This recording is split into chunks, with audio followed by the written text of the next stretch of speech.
교회 오시면 먼저 인사하십시오. 그게 좋은 성도입니다. 그리고 인사를 반갑게 받아주시기를 바랍니다. 저희 둘째 아이가 세한교회가 좋대요. 왜 좋은가 하면 세한교회는 예수님이 아니라 예송이가 있기 때문에 세한교회가 좋다고 합니다. 아침에 찬영이가 그런 얘기를 하더라고요. 제가 오늘 사랑에 대해서 아이들에게 이야기하면서 오늘 사랑을 실천하라.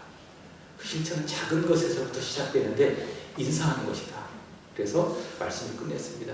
그랬더니 저희 큰아이 하영이가 예송이한테 인사를 하는 겁니다. 예송아 안녕?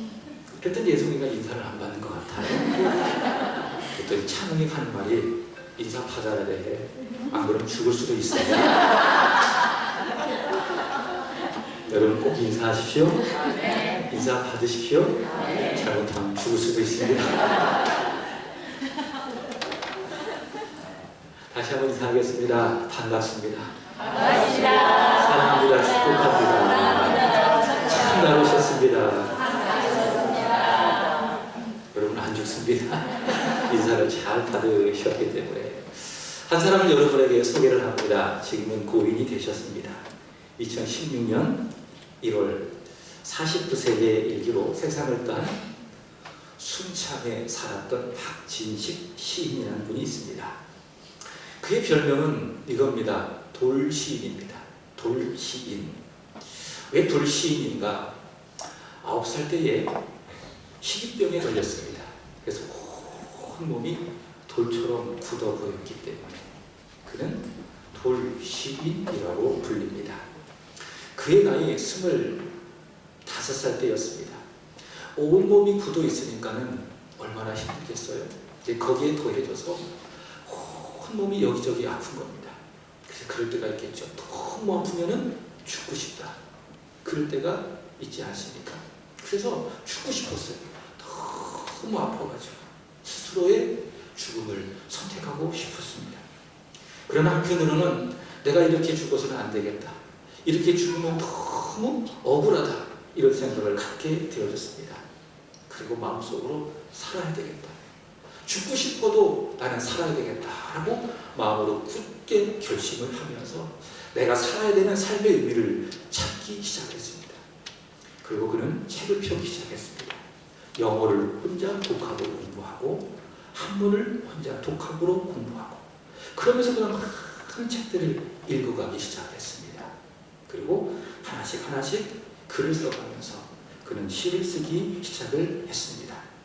양손으로 굳어버린 그 두 손가락에 여기 사진에 보시는 것처럼 볼펜을 끼워놓고 컴퓨터 자판을 두드리면서 그 많은 책을 저술했습니다.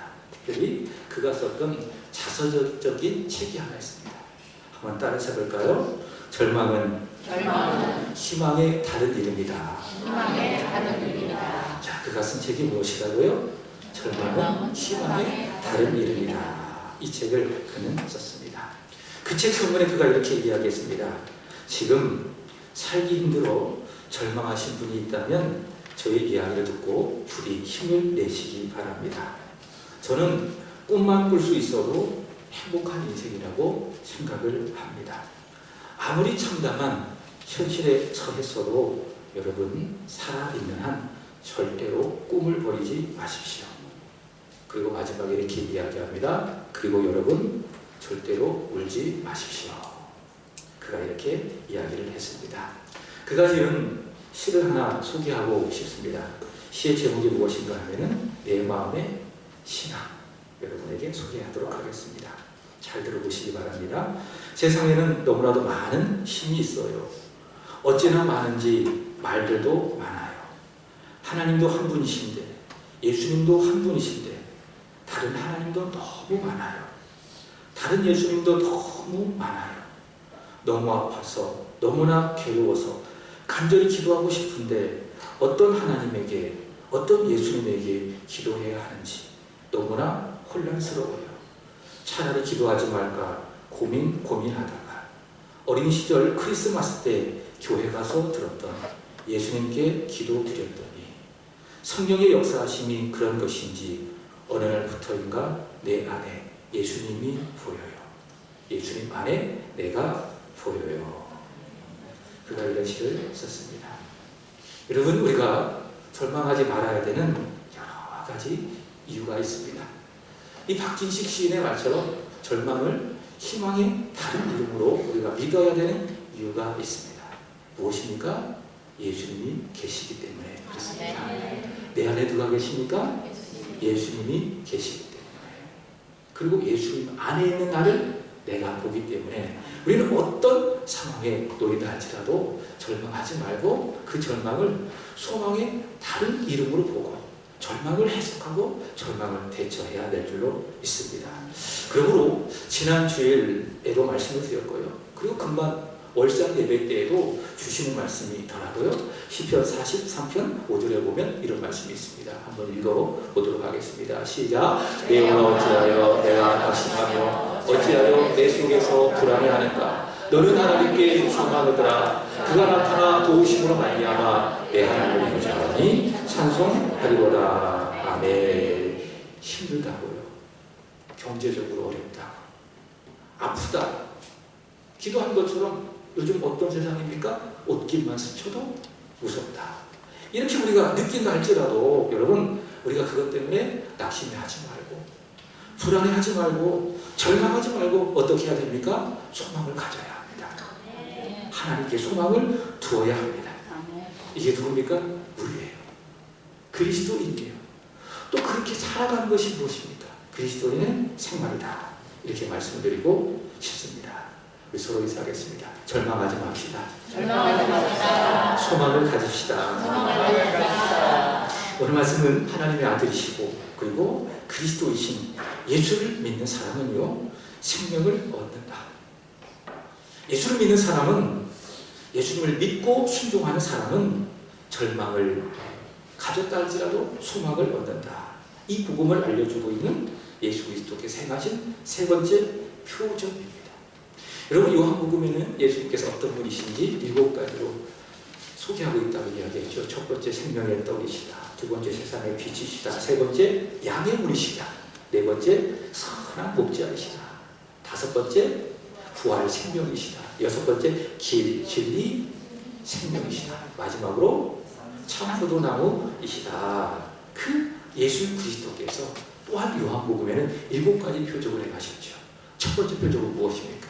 요한복음 2장 예수께서 물을 변하여 포도주가 되게 하신 표적. 예수님이 말씀하시니 물이 변하여 포도주 됐네. 그게 첫 번째 표적이에요. 두 번째 표적은 무엇입니까? 지난주 말씀이죠. 요한복음 4장 병들어 거의 죽게 되어진 왕의 신하의 아들을 말씀으로 고치신 표적. 오늘 본문은 세 번째 표적입니다. 38년의 깊은 절망의 수렁에 빠지신 병자를 고치신 표적. 바로 오늘의 말씀입니다. 오늘 본문 1절 보도록 하겠습니다. 함께 읽어보겠습니다. 시작. 그 후에 유대인의 명절이 되어 예수께서 예루살렘에 올라가시니라. 아멘. 예수께서 예루살렘에 명절을 맞이하여 올라가셨는데 어떤 명절일까? 6월절일까? 오순절일까? 초막절일까? 정확히 모릅니다. 성경이 밝히고 있지 않기 때문에. 자, 그런데 이 절의 말씀을 보시면은 이렇게 예루살렘에 예수께서 가셨는데요. 예루살렘 성으로 들어가려고 하면 여러 가지 문들이 있습니다. 그런데 예루살렘 성 북동쪽에 양문이라는 곳이 있습니다. 왜 양문이냐? 예루살렘 성 안에는 성전이 있잖아요. 네, 성전 안에서 제사를 드려야 되지 않겠습니까? 대표적인 제물이 무엇입니까? 양이잖아요. 그래서 성전에서 제사를 드린 제물로 쓸 그 양을 통과하는 그 문이라고 해서 아마 거기에 가서 양을 통과시켜서 거기에 못이 있었으니까 거기서 양을 깨끗하게 씻고 성전에 가서 그 제물로 하나님 앞에 제사를 드렸던 것으로 보입니다. 자, 양인 제물을 통과시키는 문이라고 해서 이 문을 뭐라고 불렀습니까? 양문, 그렇게 부르게 되는 겁니다. 자, 그런데 주목할 것은 그 양문 바로 곁에 벽이 없는 5개의 기둥이 있습니다. 이것은 뭐라고 이야기하는가 하면 행각이라고 이야기하는 거예요. 행각. 벽이 없는 5개의 기둥인 행각이 있는데 그 행각으로 둘러싸여진 못이 있습니다. 못이 무엇인가 하면 연못입니다. 연못. 자, 이 연못이 무엇인가 하면 여기 말씀해 보면 이름이 무엇이라고 소개하고 있습니까? 베데스다 이렇게 소개를 하고 있지요. 이 베데스다가 어떤 의미일까요? 여러분 따라서 합니다. 자비의 집. 자비의 집. 자, 잊지 마십시오. 베데스다가 의미가 뭐라고요? 자비의 집. 또는 여러분이 쉽게 아는 것처럼 은혜의 집, 자비의 집. 이것이 바로 베데스다입니다. 그래서 베데스다에는요, 정말 인생의 자비가 필요한 사람. 누굽니까? 많은 병을 가지고 있는 사람들이죠. 3절의 말씀처럼 많은 병자들이 은혜를 받기 위해서 어디로 모여들는 거예요? 양문 곁에 베데스다 못에 모여들게 되는 겁니다. 자, 그렇지만 이름은 자비의 집이지만은 그러나 그 안을 자세히 들여다보니까는 이 베데스다에는 자비가 있습니까? 없습니까? 없다. 그러니까 이름만 자비의 집. 그러나 그 안에는 자비가 전혀 없다. 병자들이 많이 모여있잖아요. 그 누구보다도 은혜가 필요한, 자비가 필요한 사람들이잖아요. 근데 그 자비를 얻기 위해서, 이것도 사실 모순인 것이지요. 그 자비를 얻기 위해서 남을 밟아야 되는, 남을 이겨야 되는 경쟁만 있는 것이 어디입니까? 바로 이 베데스다 못이라는 것을 알 수가 있습니다. 내가 살기 위해서 다른 사람을 짓밟아야 되는 치열한 생존 경쟁이 있는 곳이 어디라고요? 바로 이 베데스다 연못이다라는 겁니다. 성경 본문을 보시기 바랍니다. 성경이 실제로 그렇다는 것이 아니에요. 그래서 여기 성경에 보면 제가 가진 성경으로는 3절 하반절의 말씀에 보면 이렇게 가로로 쳐져 있습니다. 그러니까 그렇다는 것이 아니라 사람들이 속소를 믿고 있었다. 어떤 속소리냐? 그 베데스다 못에서 물이 이렇게 가끔 움직일 때가 있다. 그때 4절에 보시면 읽어보겠습니다. 시작. 이는 천사가 가끔 내려와 물을 움직이게 하는데 움직인 후에 먼저 들어가는 자는 어떤 병에 걸렸든지 낫게 되리로라. 이게 사실이 아니라 사람들이 이 미신을, 이 속설을 믿고 있었다는 거예요. 그래서 이 속설을 마치 사실로 믿은 채 이 베데스다 안에서 수많은 은혜가 필요한 병자들이 병을 낫기 위해서 치열한 경쟁을 하게 된다라고 하는 것입니다. 그게 뭐예요? 그게 베데스다예요. 오늘 본문에 등장하는 베데스다예요. 여러분, 우리가 이 성경을 보면서 이 베데스다를 보면서 우리는 보는 거예요. 무엇을 보느냐? 이 베데스다가 그 상황, 그 시대에 뿐만 아니라 여전히 이 시대에도 베데스다가 있다는 겁니다. 저는 이 베데스다를 어떻게 보느냐? 이 세상으로 보는 겁니다. 하나님께서 계시지 않아요. 다시 말해 하나님을 부정하는 이 세상. 이 세상이 어디입니까? 바로 베데스다이다. 겉으로는 자비롭고 기적이 있고 소망이 있지만 그러나 세상을 가만히 들여다보시기 바랍니다. 거기에는 무엇이 있습니까? 자비가 없어요. 거기에 온통 경쟁만이 가득한 곳입니다. 지난주 우리 진욱이가요, 서울에 가서 경찰 공무원 시험을 봤습니다. 제가 이제 경찰 공무원 시험을 보러 가기 전에 교회를 불러서 진욱이 이야기를 듣고 제가 기도를 해주었어요. 물어보았어요. 진욱아, 그 경쟁률 얼마나 되니? 그랬더니 그러더라고요. 목사님 20대 1입니다. 근데 그러더라고요. 그럼 대전은 안 가고 왜 서울로 가니? 대전은 더 치열해요, 목사님. 50대 1 가까워요. 왜냐하면 서울은 많이 뽑기 때문에 20대 1이라는 거예요. 근데 대전에는 서울보다는 상대적으로 적게 뽑기 때문에 경쟁률이 아주 치열한 겁니다. 취업하기 위해서 20대 1의 경쟁률을 뚫어야 되는 거예요. 그게 뭡니까? 그게 세상. 그게 베데스다예요. 지금도 서울 노량진에 가보시기 바랍니다. 꼭두 새벽부터 여러분 컵밥이라고 아십니까? 컵밥. 한 2~3천 원 정도 되어지는 그 컵밥을 그 청년들이 먹으면서 열심히 공부하는 겁니다. 엉덩이에 진물이 나도록 열심히 시험을 위해서 공부하게 되어진 거예요. 왜 그렇게 공부합니까? 이겨야 돼요. 상대방의 동료와 함께 공부하는 친구지만은 내가 저 사람을 이겨야 내가 그 시험에 합격할 수가 있어요. 이게 세상이라고 하는 거예요. 내가 살기 위해서 남을 넘어야 되는, 남을 짓밟아야 되는 것이 어딥니까? 그게 세상이고 바로 베데스다가 그것을 우리에게 보여주고 있더라라는 겁니다. 제가요, 원내동으로 이렇게 온 지, 다시 말해 새학기를 부임한 지 3년 반이 됐습니다. 시간이 참 빨리 가죠. 그래서 얼마 전에 저희 집사람이 제 머리 보고 왜 이렇게 머리 흰머리가 많아? 제가 오히려 흰머리가 별로 없었습니다. 근데 3년 반이 지났는데 흰머리가 많이 생겼습니다. 시간이 참 빨리 갔던 것 같아요. 우리 큰아이가 초등학교를 막 졸업했는데 이제 고등학생이 됐어요. 제가 처음 왔을 때는 아주 좋은 카페가 하나 있었습니다. 바로 옆에 있는 백다방이라고 하는 카페가 있었습니다. 근데 거기서 커피를 자주 사서 먹었죠. 이병훈 집사님 애용하시는 분입니다. 백다방을. 근데 저는 개인적으로 백다방도 좋아했지만은 저기 관저동 서대전 감리교회 맞은편에 보면은 커피 전문점이 하나 있습니다. 어디인지 아십니까? 컴포즈 커피입니다. 근데 거기가 참 좋아요. 가격도 좋지만은 맛이 참 좋아요. 그래서 여름에는 거의 한 잔을 이상씩 먹습니다. 근데 이것을 제가 한 잔씩 마시면서 마음속으로 기도를 하지 않았습니다. 가까운 원내대로도 하나 생겼으면 좋겠다. 그런 생각을 제가 했어요. 근데 하나님께서 그 생각을 기도로 받아주시는지 얼마 전에 여기 가까운데 컴포즈가 생겼더라고요. 이 컴포즈가 생기니까 참 좋아요. 멀리 가지 않아도 되니까. 근데 이 컴포즈 커피가 원내동에 있는 백담과 이제는 어떤 상대가 되는 겁니까? 경쟁 상대가 돼요. 그래서 백다방에 많이 가던 사람들이 이제는 어디로 갑니까? 컴포즈로 갑니다. 왜 갈까? 왜 컴포즈로 갈까? 제가 고민을 했는데 어제 찬영이가 답을 내려주더라고요. 컴포즈는 다른 카페보다 고급지대. 그런 얘기를 하더라고요. 근데 여러분, 컴포즈 커피가 생기니까는 백다방과 막 경쟁을 하게 되는 거예요. 백다방 가는 손님들이 여기로 많이 갔어요. 근데 여러분 아십니까? 지난주 목요일에 커피 전문점이 하나 더 생겼어요.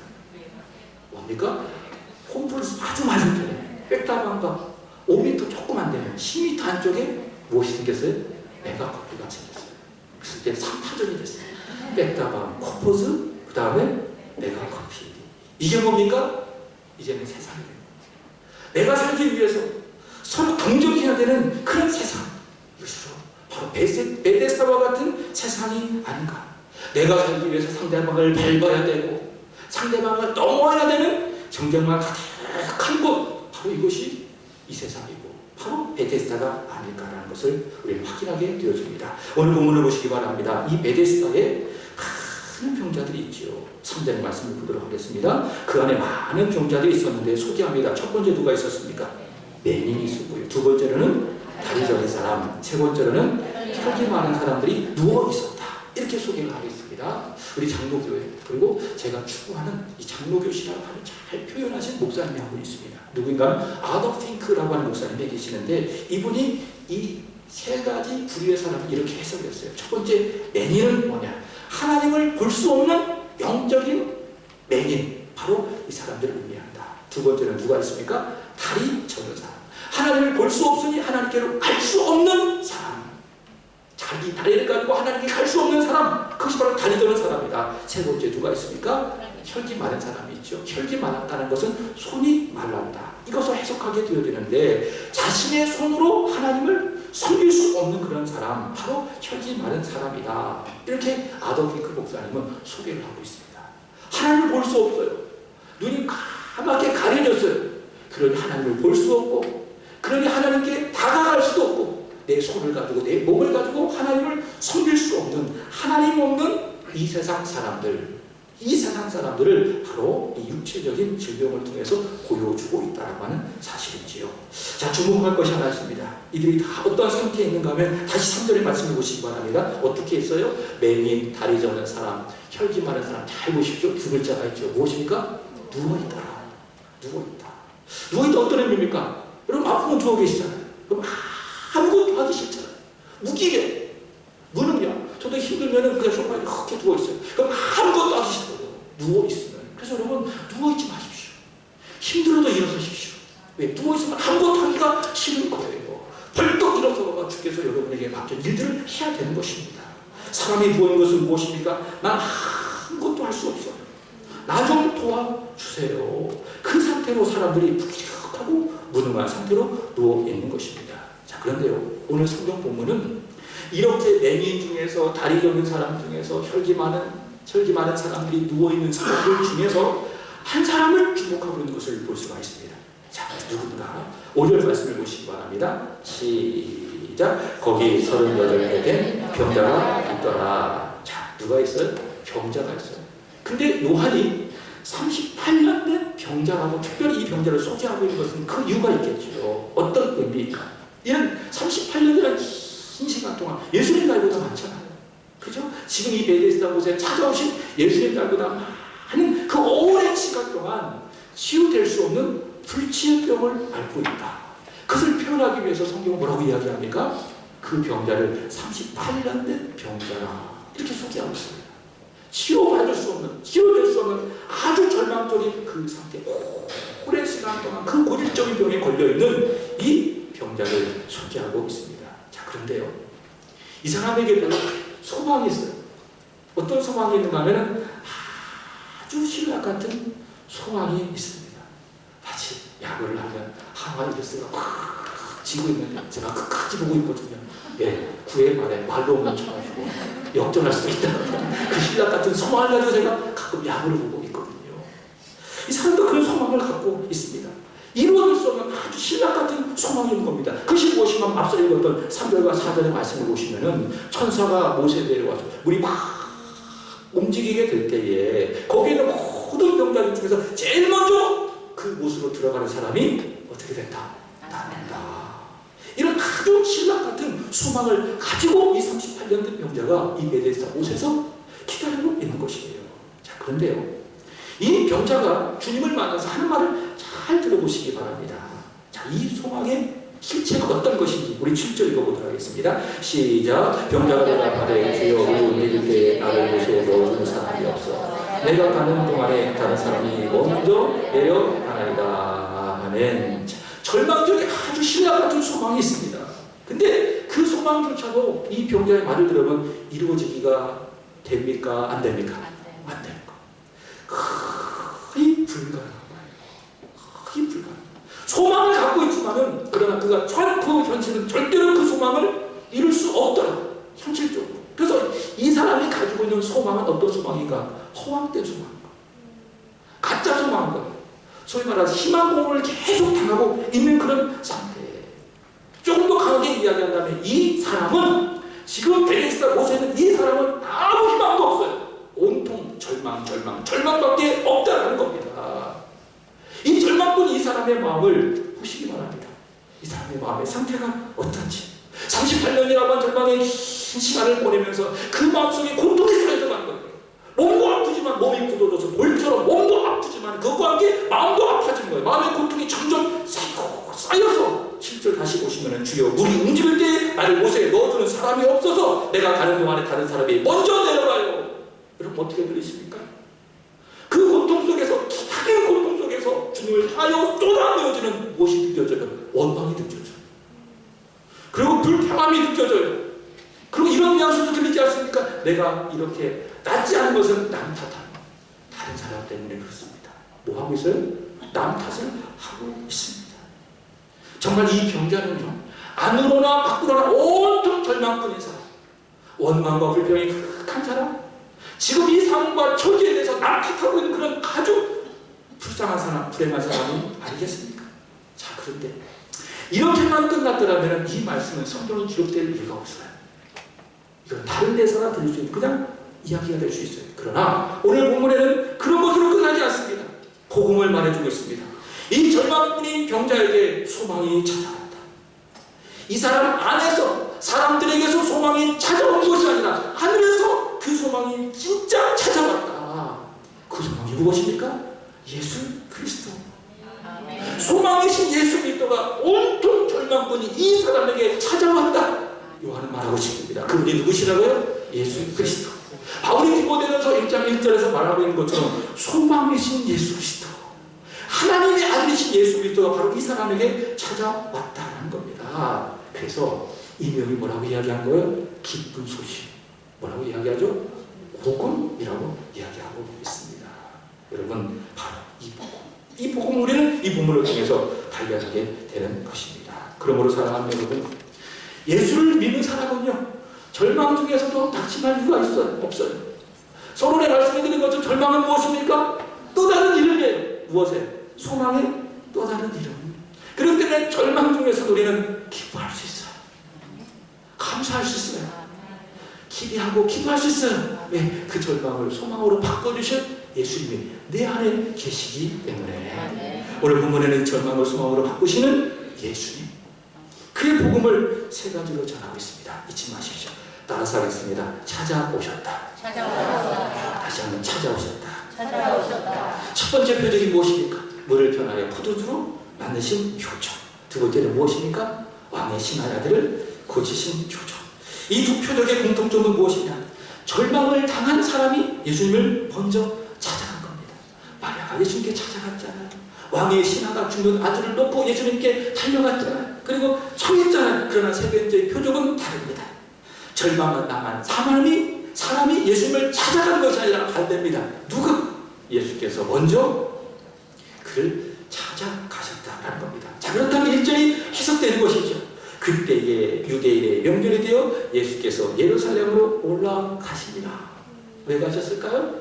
만나기 위해서. 누구를 만나기 위해서? 바로 이 38년 된 병자를 만나기 위해서 예수께서 예루살렘에 찾아가셨다라고 하는 겁니다. 여러분, 복음은 무엇입니까? 따라서 합니다. 하나님이 찾아오셨다. 자, 그것이 무엇입니까? 복음인 것입니다. 요한복음 10장 10절 아십니까? 내가 온 것은 양으로 생명을 얻게 하고 더 풍성히 얻게 하려는 것이다. 하나님이신 그분이 찾아오셨어요. 왜 오셨습니까? 우리로 하여금 생명을 얻게 하고 허물과처럼 죽인 우리에게 생명을 얻게 하고 그리고 더 풍성한 생명을 얻게 하기 위해서 예수께서 찾아오셨다. 그리고 우리를 위하여 고난을 받으시고 십자가에서 죽으셨으나 다시 살아나셨다. 그것이 무엇입니까? 그것이 바로 복음이다라는 겁니다. 여러분 지금 이 자리에 어떻게 하셨어요? 찾아오셨어요. 그러나 여러분 잊지 마십시오. 하나님이 먼저 여러분을 찾으셨습니다. 내가 먼저 찾아온 것이 아니라 먼저 어떻게 하셨어요? 하나님이 야, 너 세안교회 가라. 어떻게 하셨어요? 나를 찾아오셨어요. 그 때문에 여러분들이 이 자리에 찾아오시게 된 것입니다. 요한복음을 기록한 요한에서 4장 19절에서 이렇게 이야기했어요. 한번 읽어보겠습니다. 요한에서 4장 19절 보겠습니다. 시작. 우리가 사랑하면 그가 먼저 우리를 사랑하셨습니다. 우리는 먼저 우리가 하나님을 사랑했다고 생각해요. 그러나 요한은 이야기합니다. 오늘 본문을 기록한 요한은 이야기합니다. 하나님이 먼저 우리를 사랑했기 때문에 우리가 하나님을 사랑한 것이다. 마찬가지입니다. 같은 논리입니다. 우리가 찾아왔어요. 우리가 세상교회에 찾아왔어요. 그러나 하나님이 먼저 우리를 뭐 하셨기에? 찾으셨기에. 우리를 찾아오셔서 우리의 마음을 감동시켜 주셨기 때문에 우리가 세상교회에 찾아와서 하나님을 예배하고 있는 것 아니겠습니까? 우리 예수님 이 38년 된 병자를 찾아오셨다. 자, 두 번째 보도록 하겠습니다. 자, 따라서 합니다. 보시고 아셨다. 제가 딱 복음에 대해서 뜨거울 때에 막 성경을 읽다가 예수께서 보시고 이 말씀이 사복음서에 막 나오잖아요. 근데 막 그 말씀 읽을 때마다 막 눈물이 막 나는 거예요. 그 예수께서 나를 보신다. 나를 아신다. 그 하나만으로도 막 가슴이 막 뜨거워지고 막 눈물이 막 나는 거예요. 지금도 기도해요. 그때 내가 늦었던 성경을 읽으면서 가졌던 그 은혜의 감격을 회복하게 하여 주시옵소서. 오늘 보면 6절의 말씀을 보시기 바랍니다. 38년 된 이 병자에게 예수께서 어떻게 하셨는지 6절 보도록 하겠습니다. 시작. 예수께서 그 누운 것을 보시고 병이 벌써 오래된 줄을 아시고 이르시되 내가 낫고자 하느냐. 어떻게 하셨어요? 그를 보셨어요. 무기력하게 무능하게 누워있는 그의 모습을 보셨어요. 그리고 병이 아주 오래된 줄을 보시고 아시고 예수께서 보셨다. 예수께서 아셨다. 그것이 무엇인가? 그것이 바로 복음이다 라고 하는 사실인 것입니다. 출애굽기 3장 7절을 보시기 바랍니다. 이렇게 이야기합니다. 여호와께서 이르시되 내가 애굽에 있는 내 백성의 고통을 분명히 오고 그들이 그들의 감독자로 말미암아 부르짖음을 듣고 그 힘을 알고 주께서 어떻게 하셨대요? 그들의 고통을 보셨대요. 분명히 보셨대요. 믿습니까? 주께서 여러분 당한 고통을 분명히 보셨답니다. 이 사실을 믿기를 바랍니다. 그리고 여러분의 근심과 아픔을 그분께서 아신다. 아셨기 때문에 주께서 이들을 출애굽시키신 것 아니겠습니까? 여기도 마찬가지입니다. 38년 된 이 병자를 주께서 어떻게 하셨다? 분명히 보셨대요. 얼마나 아프고 얼마나 힘든지 어떻게 하셨다? 그의 눈으로 똑똑하게 자세히 보셨다. 그리고 38년 동안 그 어떻게 살았는지 그에 대하여 잘 알고 계셨다라고 하는 겁니다. 자, 따라서 합시다. 하나님이 보신다. 하나님이 아신다. 여러분 이거 하나만으로 여러분에게 큰 위로와 힘이 될 줄로 믿습니다. 앞서 불렀죠. 사랑합니다 나의 예수님, 사랑합니다 아주 많이요, 사랑합니다 나의 예수님, 사랑합니다 그것뿐이요, 사랑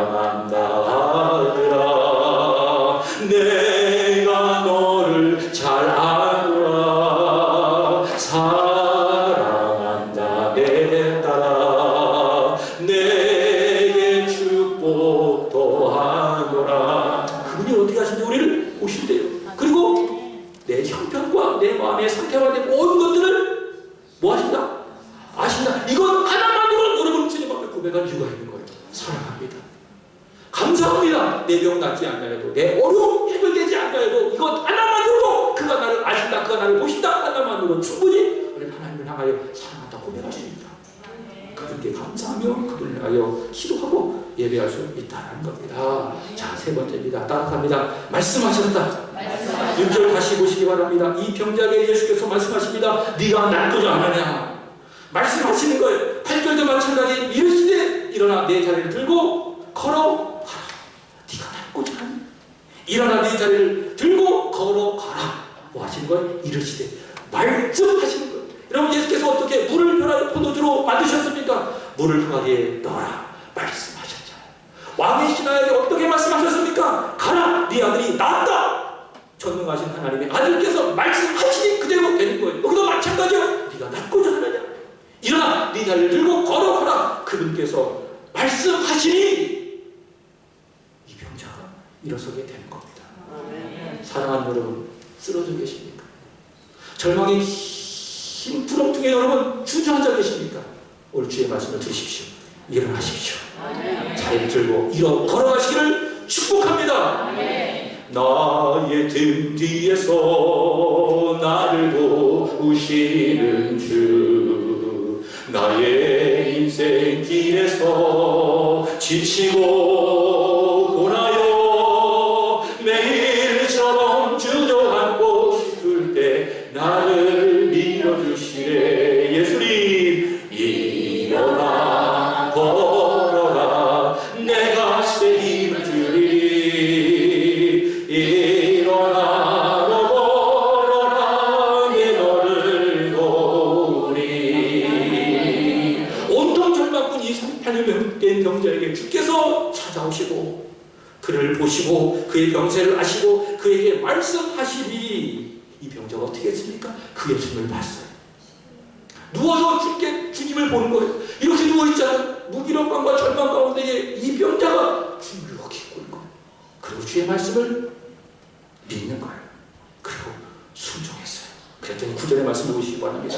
그 사람이 곧 나와서 자리를 들고 걸어가더라. 너무 성경은 명쾌해요. 간단해요. 자, 어떻게 했더니 보고 그를 믿었더니, 그리고 그 즉시 순종했더니 그 사람이 곧 나와서 그 자리를 들고 걸어가게 되었다라고 하는 겁니다.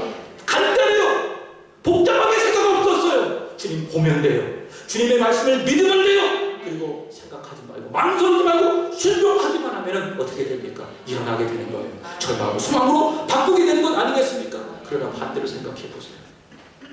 예수님, 제가요 원하는 거는요 그게 아니에요. 나 물속에 넣어달라니까요. 저 물속에 들어가고 싶어요.